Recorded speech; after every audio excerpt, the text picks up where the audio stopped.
Brenda J. Lilly here from Creative Consultations. I just wanted to put out a small disclaimer before we launch into today's video that says I'm not a licensed therapist. I'm just here to engage, to encourage, and hopefully empower other artists to go out and live their art dream. So here we go. Enjoy the video. Well, welcome everybody to our Monday morning Kickstart. It is September 9th, 2024, and we are headed straight into fall. I can't wait. It's my favorite season. I posted about it in the Bridge Artistic Network yesterday. Yes, I did. I love the fall. Well, I hope you love this video. And if you do, like it, share it, subscribe to the channel, but really share it with your friends, with your family, with everyone you know, because our job is to encourage each other to just be who we were created to be. All right. I will see you on the flip side. Have a great time. Good Monday morning, everybody. Brenda J. Lilly with her big blue cup of coffee. And I'm ready to rock and roll. I'm going to take a little sip and then we're going to get started. All right, that was good. We have a big video today because I want to talk about what do you want to be known for? As a human being, as an artist, what do you want people to remember or to know about you? It's a big question, right? You know, years ago, I took a class called 7 Habits for Highly Effective People. It sounds highfalutin, but it was a really, really good class. And one of the homework pieces we had was imagining our 80th birthday. What is it at that party we wanted people to say about us? What do we want our lives to reflect and to be remembered for? What will our legacy be? That was really the question they were going after. So I don't want to talk about a legacy really because I'm not about creating a legacy. I truly believe that if we allow ourselves to become who we were created to be in the first place, our legacy kind of takes care of itself. How can it not when you're being your authentic, true self? But if we start with that thought, what do we want people to remember or to say about us? I want to unpack that for a couple of minutes. For myself, of course, I want people to say nice things about me. Who wouldn't? But beyond that, beyond she was a nice person, she had great t-shirts and she loved dogs, or she was talented. Sure, I want to be remembered for the things I created, and I want people to like the things I created. But more importantly to me, I want to be remembered. I want to be remembered as a joy bringer, someone who encourages the people around them to shine as brightly as they can, because this world needs more light. I know I will never be remembered as meek. I've given up on being mild-mannered. That is not who I was created to be. But I do want people to remember me as a truth teller. How I told the truth when someone asks my opinion. And to smile about the time I told you your outfit sucked. I never let my friends leave the house looking like idiots if they ask me my opinion. But the truth is, I want everybody to remember that I spoke that truth, couched, while sometimes tough to hear, in great gobs of love and respect. Because I love my people. I love my friends. I love my family. And I want what's best for them. I want to be remembered for my tenacity, for my tenacious spirit, someone who never gave up and refuse to bow to fear. It's interesting, right? Because while I'm an artist and I create, in fact, I just finished a new play and I'm pretty chuffed about it. And sure, I would love my art to be remembered, but to be remembered for my spirit, my encouragement, my joy, my love for my friends and my family and other artists eclipses remembering me for my art. My art is a part of who I am. It is a reflection of who I am for sure, but it's not who I am. Once again, we touch on the idea of being a human being and not a human doing, right? We need to take care of our thought life, our minds, our spirits, in order to create our masterpieces. So I have a few questions that you can ask yourself. And it starts with this. By doing this, whatever this is this a real reflection of me and what I want to be known for right now, in 5 or 10 or 15 years from now, or after I'm gone? If the answer is yes, then keep going. If the answer is no, then stop, reorient yourself, and start again. It's one of the things I love about painting, right? Is that you start a canvas and you're working on it, and if it all starts to turn into mush, you can just paint over it and start again. I love going to the Van Gogh because you can see how he used and reused all of his canvases. He has paintings under paintings under paintings. It's so intriguing. He's like, yeah, no, that's crap. Or he didn't have the money to buy a new canvas, and so he used that canvas to create the new piece, which is now hanging on the wall in a museum. That's kind of cool, right? Reorient yourself and start again. Everybody does it. It's not about you being afraid of what others might think about you. I don't ever want to make a decision based in fear of what others think. It's really about what you think about you. Is this who I want to be? Is this work the work that inspires me? Because I can honestly tell you, if it inspires you, it's going to inspire other people. How can I grow in this work? We all need to continue to grow in this world, in this life, on this journey. So, is there a class that you can take, a seminar that is up your alley and will help you grow to the next level? Do it. Have fun. Get plugged in and keep growing. How can I begin to do the work that actually inspires me? I hate to tell you, but there's no easy way. You just have to start doing it. You got to buckle up, plant your feet, and get down to work. And the burning question is, how can I become who I was created to be? I say this phrase, be who you were created to be, all the time. And throughout these videos, I've given helpful hints on how to be that person. But I've never really asked this question specifically, I don't think.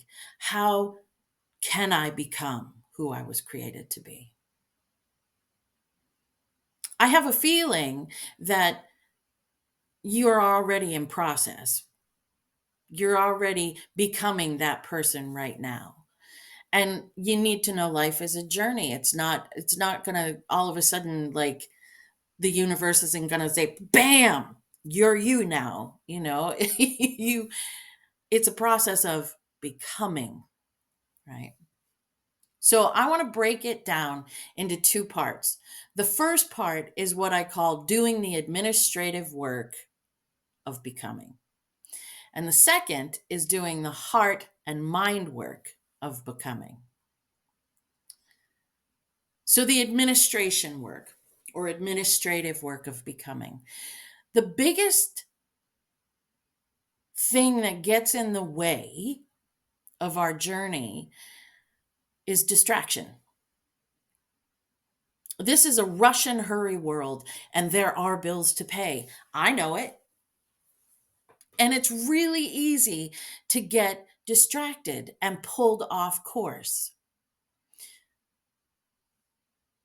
You know how you can lose hours of time, absolute hours, by binge watching something on Netflix or one of the other streaming services? There's so many now, it's ridiculous.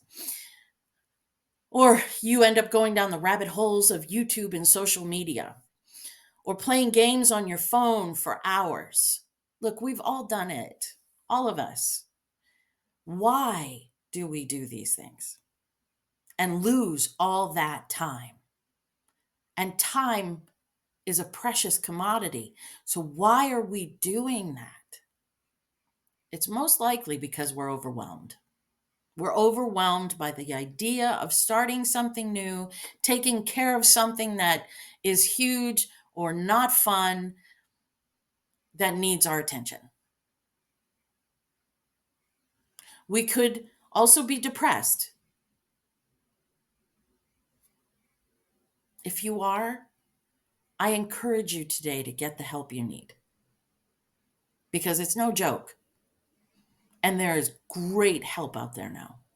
So please do that for yourself, for your family, for your friends. Do it. Disclaimer. Sorry. Sidebar.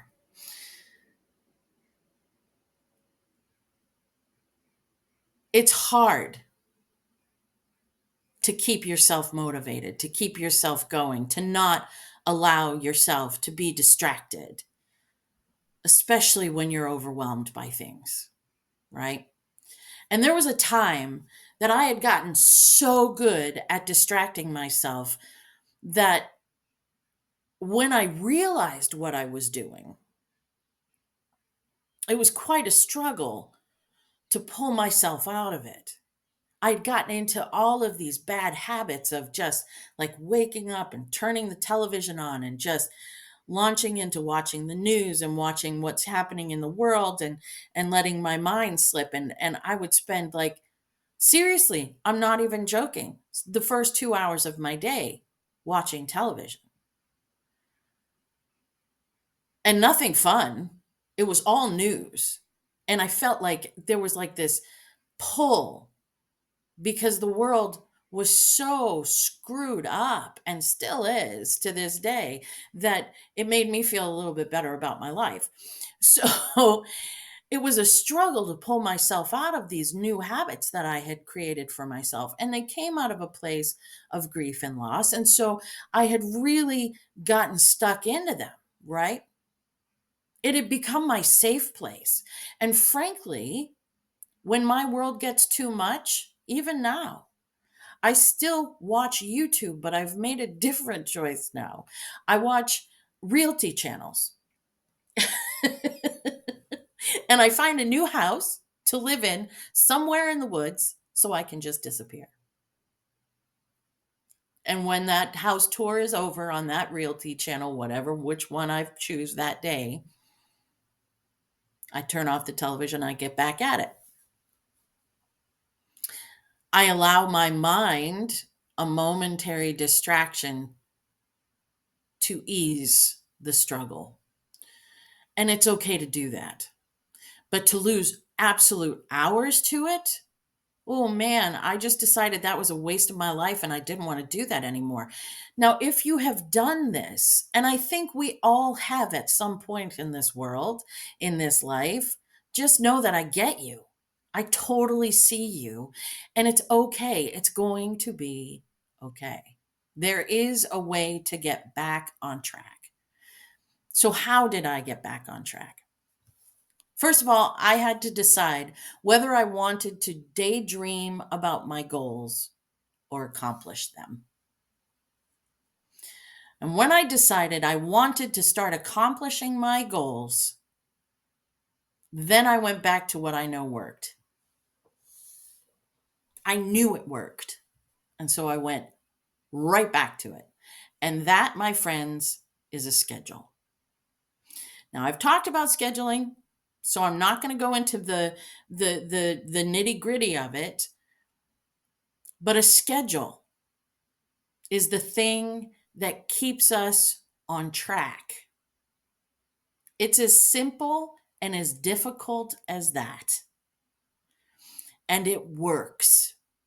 I promise it works.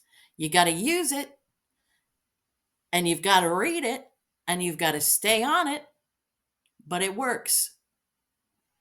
I don't just put the big things that I can't miss in my schedule. I put all of the things in my agenda, putting all of my tasks, the time to create, a time to dream, a time to rest, a time to learn, the time with friends, phone calls with family and friends, appointments, rehearsals, performances, retreats, all of it goes on my agenda.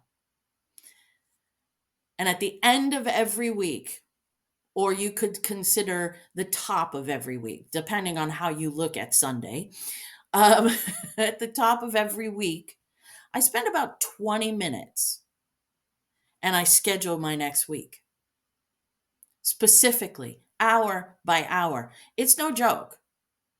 My schedule is a work of art. It may sound tedious to you. If you are not an administrative personality, if you don't have an administrative bone in your body, this may sound completely tedious and unnecessary to you, but I promise you it is not. The whole world uses them for a reason. It's not a chain around your neck, it is a tool to help set you free. I promise you that. It may sound tedious and it may start off being tedious, but personally, after a couple of weeks of doing it, I find it it's 20 minutes to myself where I'm just basically dreamscaping my week and saying, okay, this is what I want my week to look like. This is what I want my week to look like. So, because I look at it that way, I find it relaxing. And I find that there's a huge release in it because now I know what the week ahead really looks like. I don't have to be overwhelmed by it anymore. Being able to wake up every morning and look at my agenda and know that these are the things that I need to be on about that will make my life, my art, my mind, and my soul tick. So I will do them. These are the things I need to accomplish today. And so I will. I've made room for them. They don't need to overwhelm me anymore because there's room for them. It helps me to breathe easier. I'm not making stuff up anymore. You want to know what my week looks like? I can tell you. Do I have time for additions, for emergencies, or last minute plans? Yes, I do. Because I leave about 35% of my days free. Remember, I said that in a former video. That's an imperative so that you have time to push things around and still stay on target when an emergency pops up, when a friend calls and say, hey, I really need a cup of coffee. Let's go out. You have time to do that. And my schedule no longer takes space up in my mind. It's written down, so I don't have to remember it all. And my final step so that I don't let myself off the hook.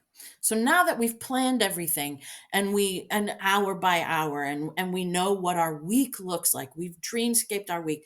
We make sure we've put time in all throughout the week to dream and to create, right? That's important. It can't just be about appointments and work, work, work, work, work. I'm talking to artists here. We need time to create, and it needs to be scheduled into your schedule. So you've done that work. The final step, so that I don't let myself off the hook halfway through the day, I set a couple of alarms on my phone. I have one set, and I'll be honest with you. I have two set on my phone pretty much every single day, and I don't turn them off. I have one set for 2 o'clock in the afternoon because if I start work right off the bat in the morning, I make a cup of coffee and I sit down at my computer and I go. Um, I will forget to stop. I will forget to eat. I won't even think about it. I'll just go until I'm almost ready to faint. There was a day back in the spring that I literally got on my computer and started working at 8:30 in the morning, and by 5 o'clock at night, I'm not even joking. My stomach was rolling. I was nauseous, and I was like, "What is my problem?" And then I looked at my clock, and I was like, "Oh, it's 5." I hadn't stopped. I had nursed one cup of coffee all day. That's crazy town, man. And so I realized I need to set alarms for myself just to sort of jog me back to reality and pull me out of whatever it is I do so that I can stop, so that I can eat, so that I take a break. It's important. And then I set another one at 5 o'clock, sometimes 6, depending on the day and depending on what time I started. So that one's a little more flexible because it depends on my start time, right? So I generally set an end of day alarm because it's time I stop. I need to end my day. This is how I got off the hamster wheel of distraction. I started using my agenda. And when I say use, I mean use it. I schedule and I look at it. Sometimes twice, 3 times a day to make sure I'm staying on target. What's coming next? I don't even keep like the whole day in my head anymore. I literally go project to project to project. And so I know like this is the hours I have scheduled for this. This is the hours I have scheduled for that. And then I let the rest of the day slip. I look at it when I go, what am I supposed to be on about now? And I look at it. It doesn't take room in my brain. It's so important. So important. The older you get, the more important it becomes. Trust me. So that's how I got off the hamster wheel. Schedule and then setting alarms so that I have the opportunity for breaks and knowing when the end of my day is. It's made all the difference. Honestly, it really has. This is the administrative work of becoming who you were created to be. But to further this idea of becoming who we were created to be, we need to do the heart and mind work of becoming who we were created to be. We need to stop. We need to take a breath. We need to listen to our heart. We need to listen to that small but steady voice that keeps saying, what about this? Make room for this. Wouldn't it be amazing if we could create this? Oh, this would be incredible.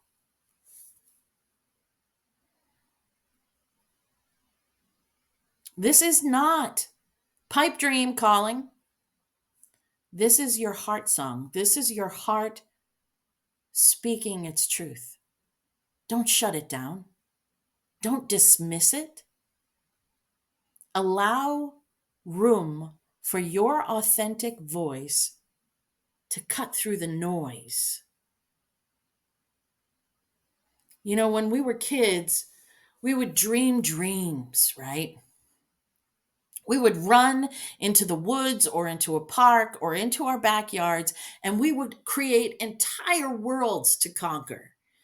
We would go on grand adventures with our toys and dolls, and we would just, oh, we were audacious.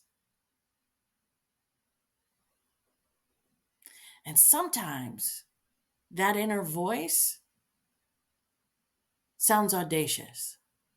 And the adult inside of us says, oh, I couldn't possibly. But I'm here to tell you, you need to listen to that inner voice. You need to allow it to come to the front of your mind and speak its truth.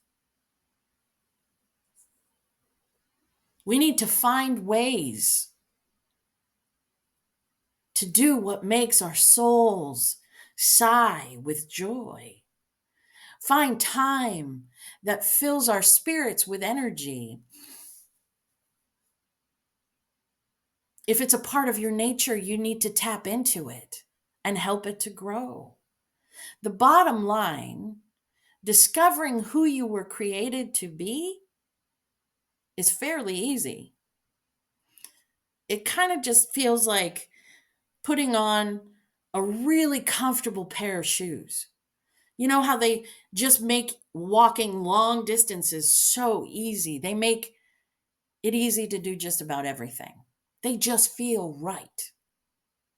Your heart is at peace because you know you're on the right path and you're headed in the right direction. That you're using the basis of your nature to become who you were created to be. There's peace there. There's some aha, I'm in the right place there. Now, how do I know what I was created to do? That also is not too hard to figure out. It's usually something that comes pretty naturally to us. When you do whatever it is, it fills you with joy. You love it somehow. And it may not be at all what you thought it would be when you began the journey. And that's okay. You know, I have a friend who is a great musician and singer and actor. Oh my goodness, he is one of the funniest guys I know. And he's huge into mathematics, which makes sense, right? If you're a musician, music is really math. But it's the secret they didn't tell me, which I'm glad they didn't because I suck at math. So I'm really glad no band leader ever told me this is all about math. Um, because my brain found a way to not make it about math at all. Yay. Go my brain. Anyway, he's brilliant. But when he starts talking math at me, oh my goodness. And he loves it, right? He's like, oh, and this and this and this and this and this. And his son is the same. Oh man. They start going off.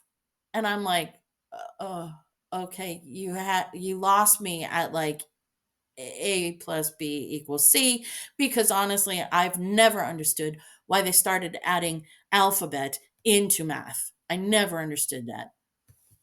Anyway, again, I digress. It may not be what you thought it was going to be at the beginning of the journey, but suddenly you find your way back to that authenticity, that thing that makes you tick, that thing that brings you joy.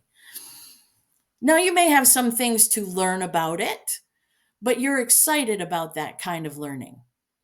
And because the basis of it comes really naturally to you. So now you're just adding layers and layers of knowledge to that base. And you're in the process of becoming almost an expert at that thing, right?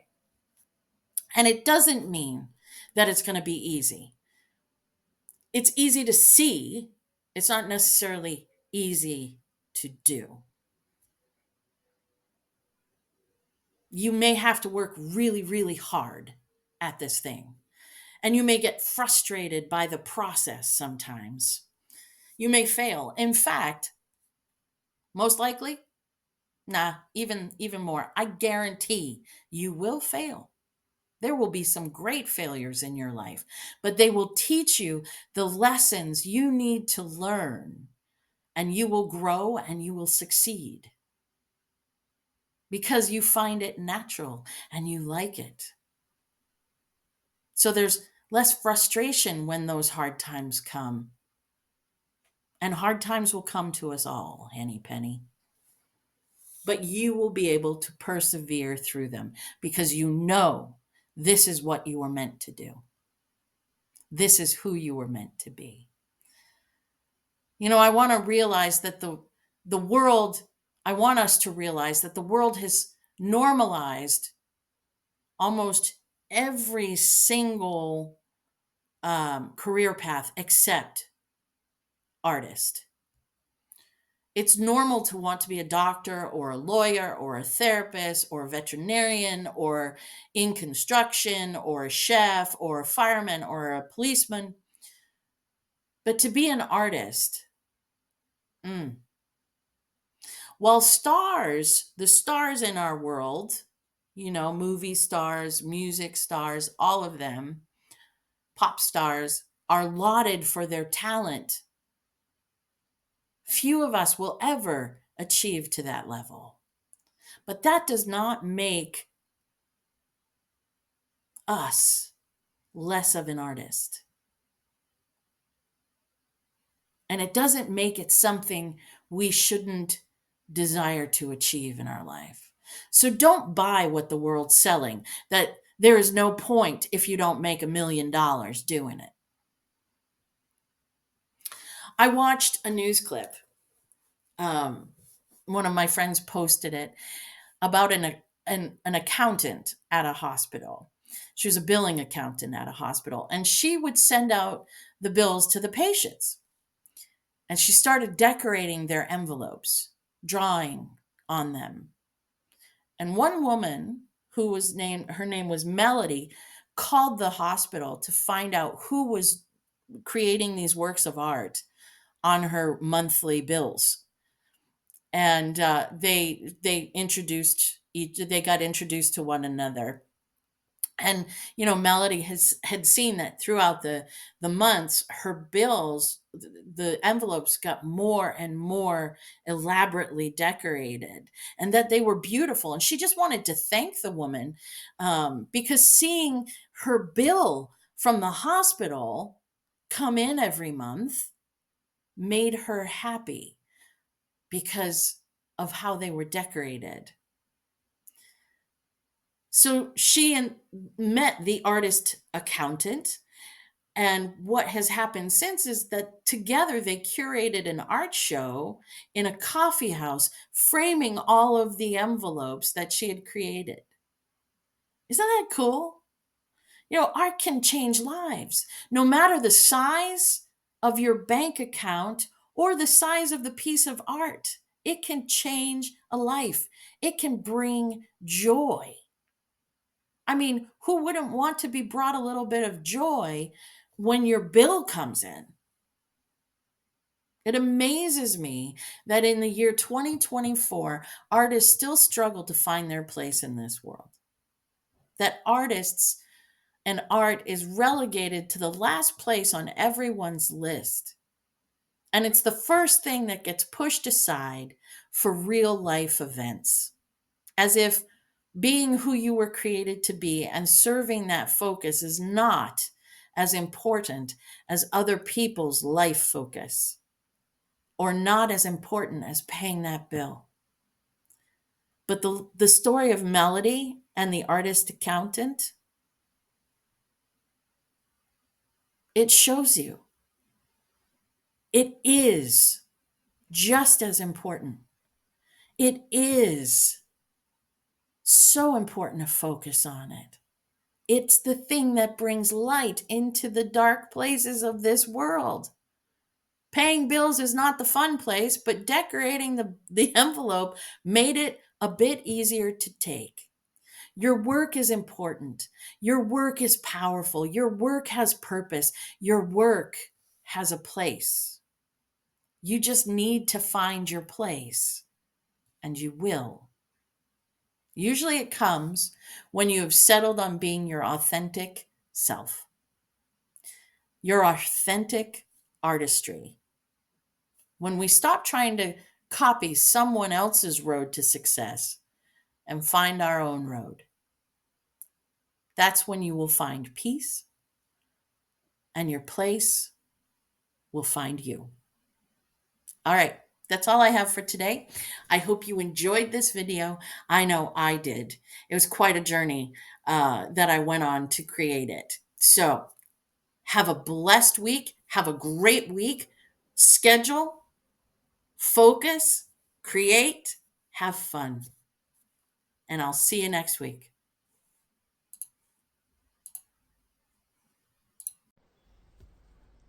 Hey, thank you so much for watching our video. I hope you liked it.